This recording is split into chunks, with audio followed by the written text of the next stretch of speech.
তো নমস্কার বন্ধুরা, আপনাদেরকে আবারও একটি নতুন ভিডিওতে স্বাগত জানানো হচ্ছে। তো এই ভিডিওটা কিছুদিন আগের ক্লিপস অ্যাড করা হয়েছে এই ভিডিওটাতে। তো এই ভিডিওটা হচ্ছে আমাদের আসাম রাইড নিয়ে। তো আমরা কিছুদিন আগে, আমি আর আমার দাদা, আমার জ্যাঠাতো ছেলে, তার নাম হচ্ছে টিটু। তো আমরা দুজন কয়েকদিন আগে আসাম রাইড করে আসলাম। সেখানে আমাদের পরিচিত ছিল হচ্ছে আমার পিসে মশাই, দাদা, বৌদি, পিসি, এরা সবাই আসামে থাকে তো কাজের সূত্রে। তো আমরা সেখানে সেই সাহসেই যাই ঘুরতে। তো আমাদের বাড়ি হচ্ছে বারোবিশা, আলিপুরদুয়ারে, একদম আসাম বর্ডারেই পড়ে আর কি। তো সেটার থেকে দূরত্ব আমাদের ডেস্টিনেশনের হচ্ছে 350 কিলোমিটার প্লাস, 350 কিলোমিটার অথবা 400 কিলোমিটারের মাঝামাঝি। ঠিক আছে। তো আমরা জানি যে এতটা টাইম আমাদেরকে কভার করতে হয়তো সারাদিন লেগে যেতে পারে।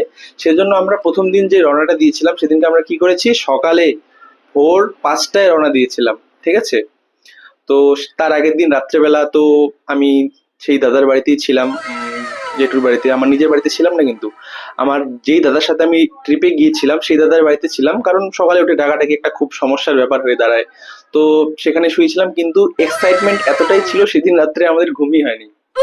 ঠিক আছে, ঘুম আসছে না, ঘুম আসছে না। তো কি করলাম, তার লাস্টের দিকে হয়তো 1 ঘন্টা ঘুমিয়েছিলাম। তারপর হচ্ছে সকাল 4:30টায় ঘুম থেকে উঠেছি। উঠে মোটামুটি আধা ঘন্টার মধ্যে ফ্রেশ হয়ে একদম বাইক স্টার্ট দিলাম। আর টিরুদার মা যে ছিল, জেঠিমা, তো জেঠিমা আমাদেরকে উঠে মানে বাই করে দিল আর কি। তো সেই ভিডিওটাই দেখো, মানে আমাদের যে রাইডটা কিরকম হয়েছে, তো কিরকম লাগলো সেই ভিডিওটা দেখো, আমি ক্লিপস অ্যাড করছি। আর হচ্ছে এই যে রাইডটা যে আছে, এই রাইডটা আমাদের খুব মানে এত ডিস্টেন্সের যে রাইড, 350 কিলোমিটার, এটা আমাদের ফার্স্ট রাইড ছিল। কারণ দাদা হচ্ছে আমার নতুন বাইক কিনেছিল হন্ডা থেকে, হন্ডা SP 125 নতুন বাইক। তো নতুন বাইকের একটা আলাদাই জোশ থাকে, সেই বাইকটা নিয়ে আমরা ঘুরতে গেলাম আসাম। তো দেখো কি কি হয়, বলছি তারপর বাকিটা। তো প্রথমেই সকাল 5টায় আমরা দুজন ঘুম থেকে উঠে ফ্রেশ হয়ে রওনা দেওয়ার জন্য তৈরি হয়ে গেলাম। Good morning guys. আজকে আমরা আসামের উদ্দেশ্যে রওনা দিচ্ছি।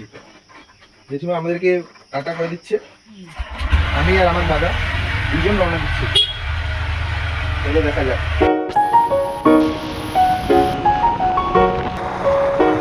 কন্টিনিউয়াস 2 ঘন্টা গাড়ি চালানোর পর আমরা এই জায়গাটায় দাঁড়ালাম। এখান থেকে আবার শুরু করবো যাত্রা। আরো 250 কিলোমিটার বাকি, 350 কিলোমিটারের মধ্যে।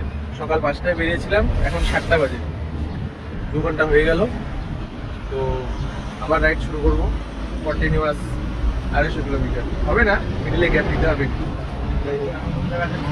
এখন বঙাইগাঁও পৌঁছে গেছি অলরেডি।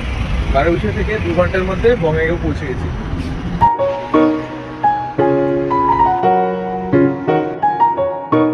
তো আমরা সকাল 5টায় বেরিয়েছিলাম। তো 10:30টা নাগাদ আমরা রঙ্গিয়াতে পৌঁছে গেছি। রঙ্গিয়া হচ্ছে রাঙাপাড়া থেকে 100 কিলোমিটার আগের একটা জায়গা, যেখানটায় আমার যে পিস্তাতো যে দাদাটা আছে, যার নাম হচ্ছে তুষার রায়, যাদের বাড়ি যাচ্ছি অ্যাকচুয়ালি, সেই দাদা ইন্ডিয়ান রেলওয়েসে আছে। তো তার ডিউটি পড়েছিল রঙ্গিয়াতে 100 কিলোমিটার আগে। তো দাদা আমাদেরকে ফোন করে বলেছিল যে তোদেরকে ডিরেক্ট রাঙাপাড়া যেতে হবে না, তোরা আমার সাথে রঙ্গিয়াতে দেখা কর। তো আমি আর টিটুদা ডিরেক্ট ওখানে না গিয়ে রঙ্গিয়াতে গেলাম।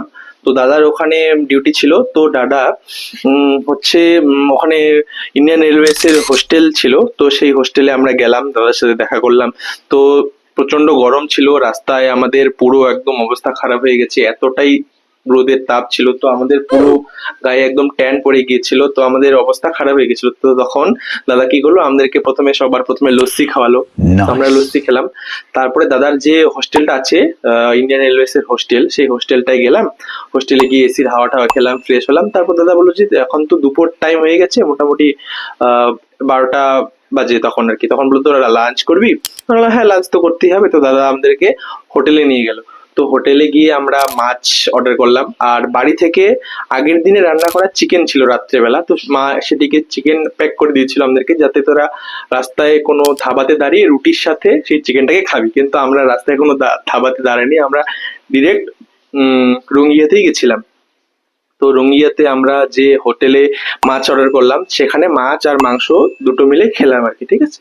তো খাওয়া দাওয়া করার পর আমরা দাদার হোস্টেলে আবার চলে গেলাম। তো সেখানটায় হোস্টেলে গিয়ে দেখলাম যে হোস্টেলটা এত পরিষ্কার পরিচ্ছন্ন, সেখানে আবার এসিও আছে। তো তখন দাদা আর টিটুদা দুজনে মিলে গল্প করছিল, আর আমি ওই হোস্টেলের একটা বেডে আরামসে শুয়ে একদম পুরা রেস্ট করছিলাম আর কি। তো সেখানে আমরা ঘুমোলাম প্রায় 3টা 4টা অব্দি ঘুমোলাম, কারণ আগের দিন জানার রাত্রে যে আমাদের ঘুম হয় নাই, 1 ঘন্টার মতো ঘুম হয়েছিল। তো সেখানে ওই ঘুমটা মোটামুটি একটু কমপ্লিট করে নিয়ে 4টা 4:30 নাগাদ আমরা রঙ্গিয়া থেকে রাঙাপাড়ার জন্য রওনা দিলাম, টিটুদার আমি বাইকে। আর তুষার দিদি ছিল, সে ট্রেনে এসেছিল তো ডিউটির জন্য, তো সে ট্রেনে করেই আবার গেল। তো আমাদের রাত পৌঁছতে প্রায় 8:30 9টা বেজে গেছিল। তো আমরা রাঙাপাড়ায় পিসাপিসিদের সাথে সবার সাথে দেখা করলাম ওখানে গিয়ে, তারপর খাওয়া দাওয়া করে রাত্রে ঘুমিয়ে পড়লাম। তারপরের দিন আমাদের কি হয়েছিল, দাদা বলেছিল যে আমার ডিউটি আছে গুয়াহাটিতে। তো দাদার নতুন গুয়াহাটিতে মানে পোস্টিং এর ব্যাপার ছিল কিছু। তো সেখানটায় আমাদেরকে বললো ঠিক আছে তুই তো আমি তো যাবোই, তো তোরা দুজন আমার সাথে চল, তো গুয়াহাটিতে তোদের ঘোরা হয়ে যাবে। তো পরের দিন আমরা আবার গুয়াহাটি যাওয়ার জন্য রওনা দিলাম। তো গুয়াহাটিতেও ঘুরলাম, সেই ক্লিপস গুলো দেখো। তারপরের দিন আমরা 3জন আবার ভোর 5টায় রাঙাপাড়া থেকে গুয়াহাটি যাওয়ার জন্য রওনা দিলাম।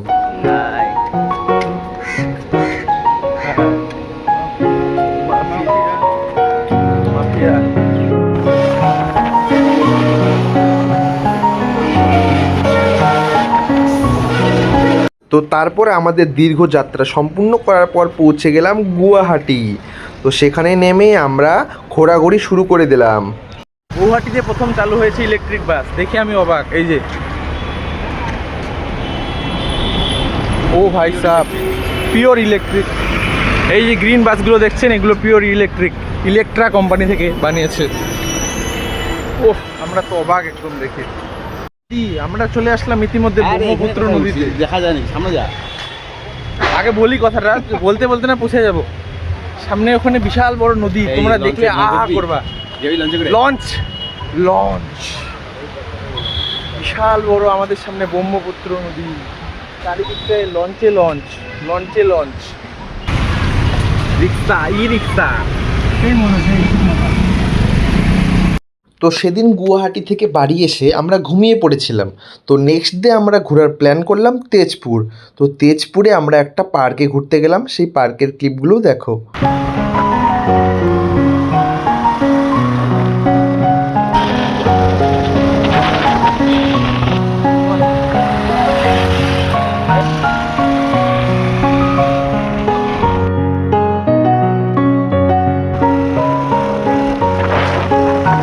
আমরা রাঙাপাড়া থেকে কোথায় ঘুরতে যাচ্ছি? তেজপুর।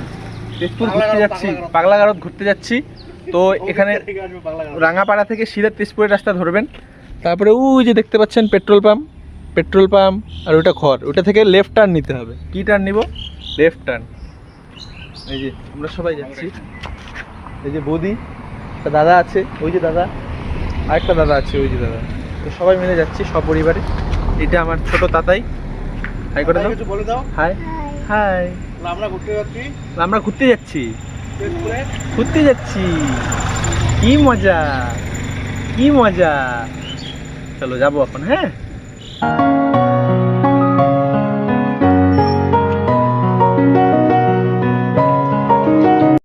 তেজপুরের একটি ফেমাস পার্ক চিত্রলেখা উদ্যান।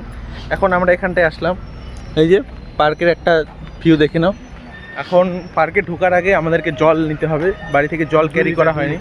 তো 2 লিটার জল নিতে আসছি, মানে যাচ্ছি দোকান খুঁজতে হবে, কোথায় দোকান আছে নেই। তো ভিউটা এরকম একটু।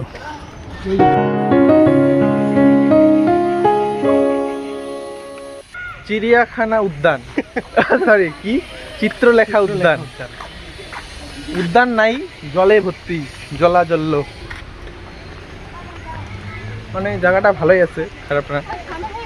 তাই এখন আমরা বোটে উঠবো, তাই এখন আমরা বোটে উঠবো, খুব মজা হবে। ঠিক আছে, এই যে লেক, ছোট্ট একটা লেক, কি মজা। বোটে উঠবো, বোটে উঠাবো দাদা আমাকে। আসো তুমি আমার কোলে আসো। কোলে যাবো না, বোটে যাবো। সেই সুন্দর লেক।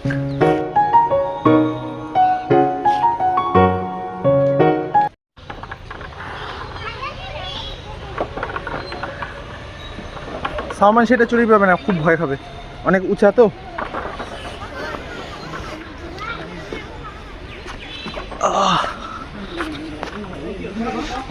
ওই দাদা এবার মুই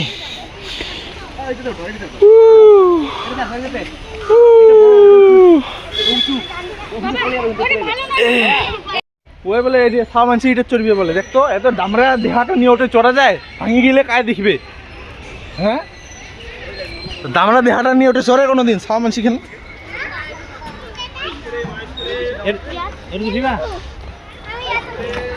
ওটা ভাঙি যাবে এলাবা ভাঙি যাবে বান্দর ছাওয়া বড় হয়েছে তাও বান্দর আমি কমে নাই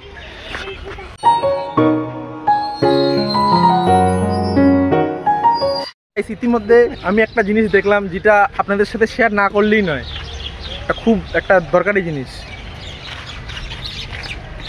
যেন এটা একটা খুব বৃহত্তম একটা গাছ এটা গাছটার নাম কি বলো তো গেস করো কমেন্ট বক্সে জানাও কি গাছ জানবা না অশিক্ষিত তো এটা হচ্ছে অ্যাসামিস গাছ অ্যাসামিস অবশ্য টাইমিংটা তো দারুণ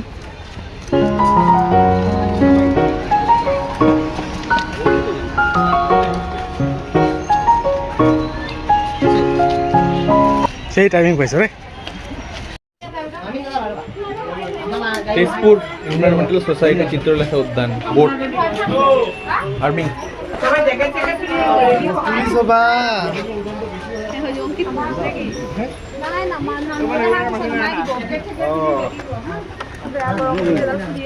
ফাইনালি অনেক ওয়েট করার পর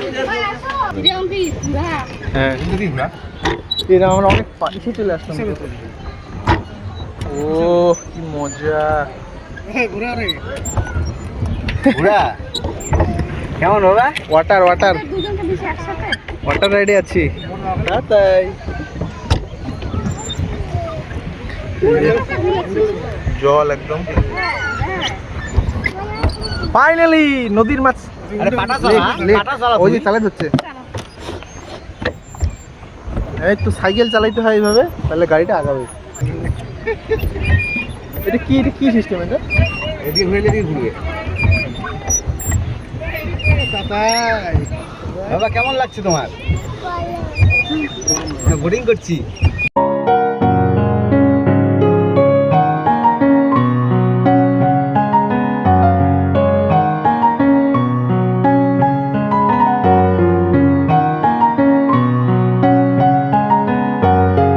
তো চিত্রলেখা উদ্যান থেকে বাড়ি ফেরার পথে আমরা ঢুকে গেলাম কেএফসিতে। তো কেএফসিতে আমরা কম্বো দুটো নিলাম। তো সবাই মিলে কেএফসি কম্বো খেয়ে দিয়ে তারপর বাড়ির দিকে রওনা দিলাম। তারপর বাড়ি পৌঁছে ডিনার কমপ্লিট করে আমরা তাড়াতাড়ি করে ঘুমিয়ে পড়লাম, কারণ তারপরের দিন আমাদেরকে আবার বাড়ি আসার জন্য ব্যাক করতে হবে 12 বিশা। তো আমাদের আসাম ঘোরা কমপ্লিট হয়ে গেছে। তো নেক্সট ডে আমরা 10টার সময় সেখান থেকে রওনা হলাম আমাদের বাড়ি ফেরার জন্য।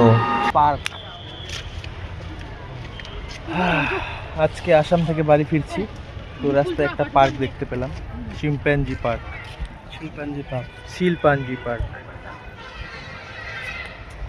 শিলপাঞ্জি কংল্যান্ড ওয়াটার পার্ক। কি ভিড়, লোকজনের ভিড়, সেই ভিড়। চারিদিকে শুধু গাড়ি আর গাড়ি, রাস্তার উপরেও গাড়ি, নিচেও গাড়ি। আমরা এখন যাব বাড়ি।